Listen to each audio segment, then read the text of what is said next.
Game of the year, no doubt about it. My God, college football. You got to love it. Number 7, Washington defeats number 8, Oregon, 36-33. And I'm still trying to cool down, trying to calm down following that epic game that I do think right now is the game of the year without a doubt. It lived up to the hype. This game gave us everything we wanted and expected and then some. This was everything you expected to see in a rivalry game like this, the magnitude of the game like this, a game that was not just massive for the Pac-12 standings, but massive for the college football playoff race. This is what a battle between top 10 teams should look like. This is what a playoff-type game should feel like. Take notes, playoff committee. This was unbelievable. Welcome back to the Gridiron Expert, guys. Here was some instant analysis. We don't do this very often. We needed to do it today. Instant analysis between Washington and Oregon. What just happened up in Seattle? As always, like, comment, subscribe, share the videos. Check out everything down in the description below, including those expert picks, where we're having another killer week against the spread. One of those wins coming right here by picking Washington to defeat the Ducks. You look at this game, guys, I mean, and again, this is instant analysis. This is all just kind of raw emotion, raw data here. If you look at it, this was a game that Oregon probably should have won. This was a game that, Oregon, looking at the box score, dominated. They really did. They outgained Washington by 126 yards, 541 yards from the Ducks to 415 from Washington. The Ducks were dominating the line of scrimmage, guys. I mean, they were controlling that game. 204 rushing yards for Oregon to just 99 from Washington. And we knew Oregon entering the game certainly had a more balanced offense than that of Washington. They had the talent and dual threat capability of Bo Nix, but also just a plethora of talent in the backfield with their running backs. And that certainly showed. They certainly had that advantage over the Huskies. Oregon, they won the turnover battle. They forced that one crucial interception off of Michael Penix. But the game changer, the multiple game changers, was Oregon's inability to convert on fourth down. It was their inability to score in the red zone. I mean, Dan Lanning's probably going to receive a lot of flack for this. He's going to receive a lot of hate for some of his coaching decisions. I don't think he deserves that. He was a guy that came out and said, we're going to be aggressive. To win on the road in a game like this, in a rivalry game like this, you've got to be aggressive. You can't be too conservative. You can't be too passive. So I give him credit for making the decisions that he made. I don't know if I would have changed many, if any. However, if Oregon just chooses to kick a field goal at any of those times they got stuffed on downs, with the exception of the one in the fourth quarter, they'd probably win the game. Oregon 0 for 2 in the red zone, twice inside the 10-yard line, getting stuffed right there at the end of the half. They were trailing 22-18. Bo Nix's pass fell incomplete with no time left, so Washington entered the half with a 22-18 lead at halftime. And then again, in the third quarter, 3.5 minutes left in the third quarter, Oregon down 29-18. They get stuffed again, fail to convert on fourth down inside the 10-yard line. And honestly, it was in that moment that it kind of felt like the tide shifted in favor of Washington. It felt like in that moment, Washington kind of had the game in the bag. They had burst out into the scene. They were up by 11 points. They had just gotten a massive stop, all the momentum on their side. One more touchdown would have put the game away for Washington. They got up 36-18. It would have been game over. Oregon would not have come back down 18 points in that little amount of time. But credit to Oregon's defense for not giving up. Credit to Oregon's defense really slowing down Michael Penix in that attack for the majority of the second half. When you look at it, I mean, they really did a phenomenal job. They helped them get some stops. The Oregon offense used that balanced attack, dominated Washington on the ground, came back, took that 33-29 lead. And then when they stuffed Washington at the 1-yard line, when Oregon finally got their stop inside the red zone with 6:33 left in the game, it felt like that was the ball game. Because with the way Oregon was dominating the line of scrimmage, with the way they were moving the ball, it just felt like Washington wasn't going to get a stop. The time was just going to keep ticking. They could use their timeouts if they wanted to, but they weren't going to get that stop. And then Dan Lanning making that decision at midfield proved to be so costly. And we'd love to hear what would you have done if you were in Dan Lanning's shoes? Do you punt the ball if you're Oregon and make Washington go the length of the field to win the game? Do you go for it to try to put the game away? And I know that's what he was thinking, right? Like he was thinking, if we just go for this at the 47-yard line and get it, it's over. No timeouts from Washington. It's game over. We've got it in the bag. And if not, they still got to go. They still got to get in the end zone, not just a field goal. I think if Washington had been down 3 in that situation, I think Lanning might have opted to punt the ball away.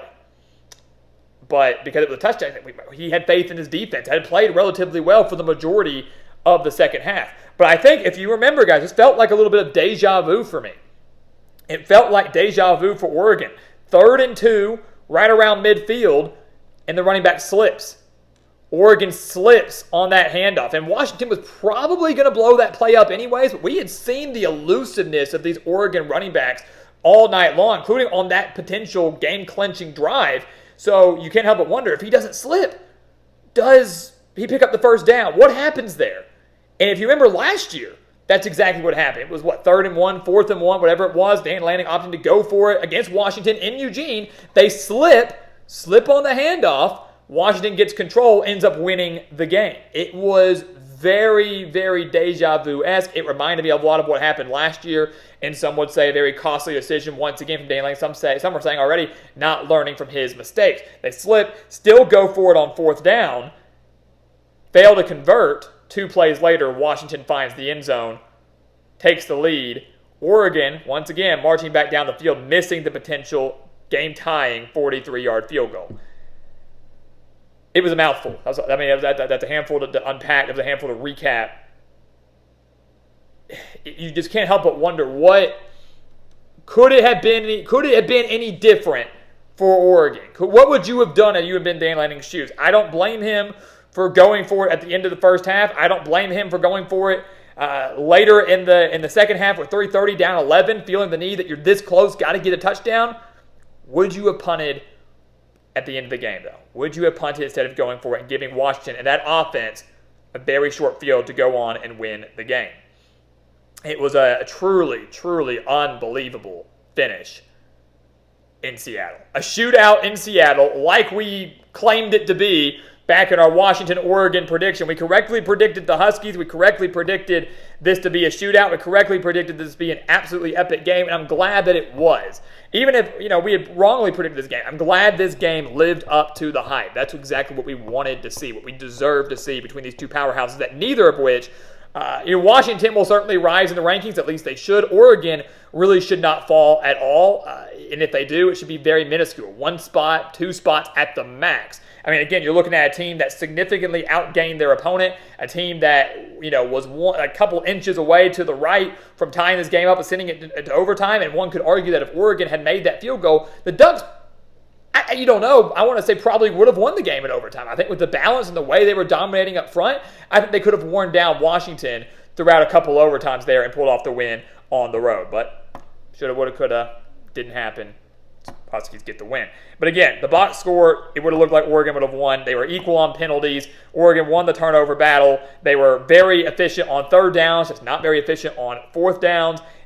Again, it was just a very unreal game, and it was just a wild game from start to finish. I'm still in shock. My blood pressure is still so high because, again, with no dog in the race, no dog in the fight, it's just college football, baby.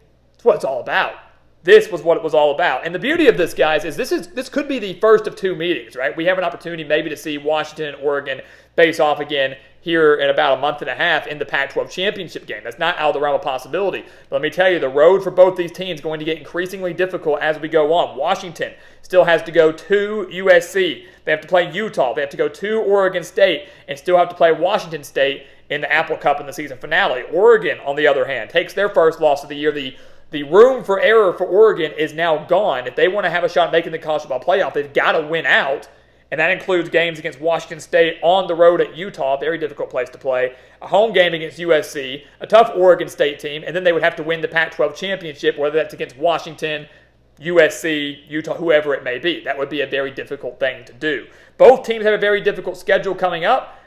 This was a great opportunity for Washington to not have that stress. They can still afford a loss and still maybe keep their playoff hopes alive. Oregon no longer can. But again, this is what it was all about. This is what top 10 matchups, rivalry games are all about. This will go down as one of the best games in this rivalry series. This will go down as one of the best games of the entire college football season. Washington survives by 3, and I can tell you this, at the very least, I don't know what the AP is going to do, but the Huskies will be at least a top 5 team in our next set of GE Top 25 rankings set to release on Monday, so stay tuned for that. But leave us your thoughts down in the comments below. Help us unpack this game. Help us calm down from this game. We'll still have our Week 7 recap coming out early on Sunday morning. Do not miss out on that. We'll touch a little bit more on this game, but this one definitely deserved that instant analysis, and we can't wait to get your thoughts as we continue to progress the rest of this night of college football. So once again, guys, as always, thank you so much for watching. Enjoy the rest of your night. Please continue to like, comment, subscribe, share our videos, and check out everything down in the description below, including those expert picks. Still winning big today. Got that extra win with Washington. Go check them out if you haven't signed up already. And as always, guys, thank you so much for watching, and we'll see you next time right here tomorrow morning on the Gridiron Expert. Yeah.